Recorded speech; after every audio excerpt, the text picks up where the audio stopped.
The great and terrible day, the final judgment according to the Bible, the appointed day had come, the day when all of human history falls silent and time itself collapses into eternity. Before the great white throne, every soul stood uncovered, every secret, every deed was placed upon the scales of divine justice. And for those whose names were not found written in the book of life, there was no escape from the sentence pronounced.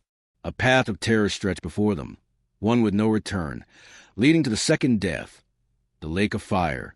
Then, after millennia of silence, a sound broke through eternity, not one heard by living ears, but felt deep within the souls of the dead. The great trumpet sounded, the call to the final judgment. From the silent deserts to the forgotten depths of the oceans, creation responded to its creator. As the scriptures foretold, the sea gave up its dead. From battlefields soaked in blood, from the tombs of kings and the graves of common men, they rose, no longer as sailors, warriors, or citizens of nations long gone, but as souls summoned to stand before the judge of all creation. Death and hell, those ancient jailers, could no longer hold their captives. From every corner of the earth, from every century of human history, a flood of souls ascended, leaving behind the world they once knew. Their journey through the corridors of time and space led to one inevitable destination, the place where all condemned humanity, from the first soul to the last, would stand before the throne to face eternal justice. And when the resurrection was complete, an assembly unlike anything the universe had ever witnessed stood in utter silence before the throne. Billions upon billions of souls waiting, but they were not alone. In the shadow of divine glory stood others, bound in chains, those who once were beings of light, the fallen angels awaiting their own dreadful sentence. Then the books were opened, the divine records of every thought, every word, and every hidden act.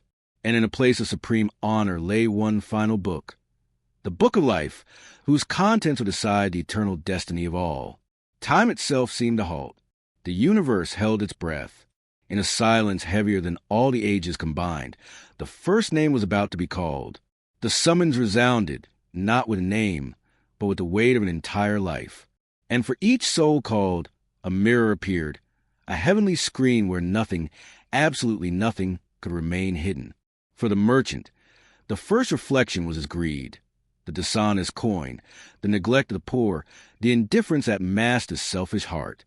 His acts of false charity, done not for compassion but for influence and gain, were revealed for what they truly were.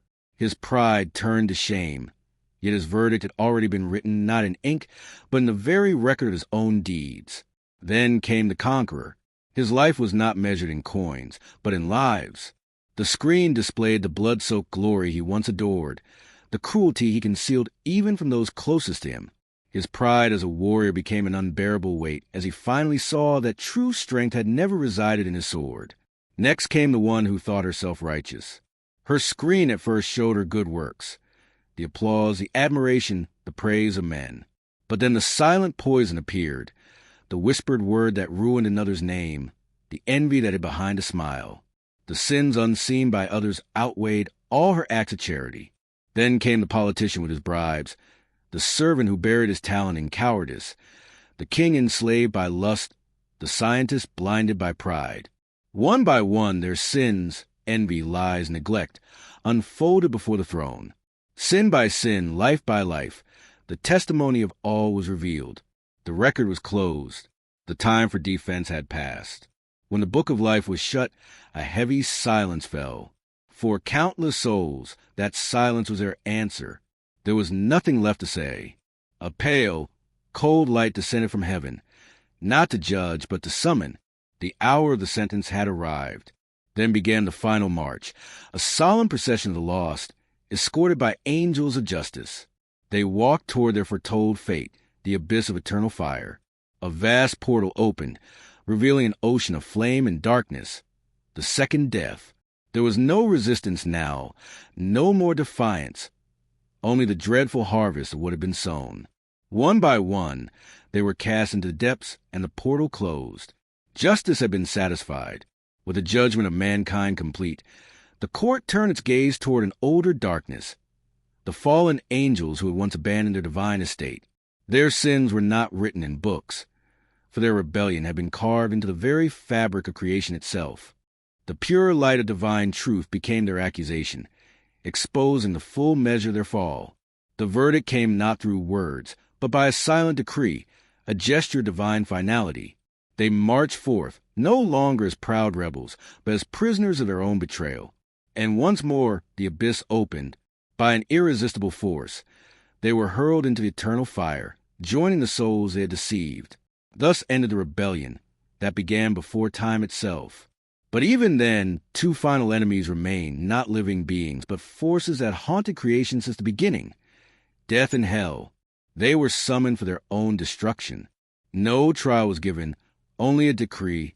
The authority they once held over mankind was revoked in an instant. Dragged by divine power, they were thrown into the lake of fire, the second death consuming death itself. The endless cycle of sin, pain, and separation was broken forever. Judgment was complete, and from the ashes of the old universe, a new beginning emerged, a new heaven and a new earth, where death will be no more.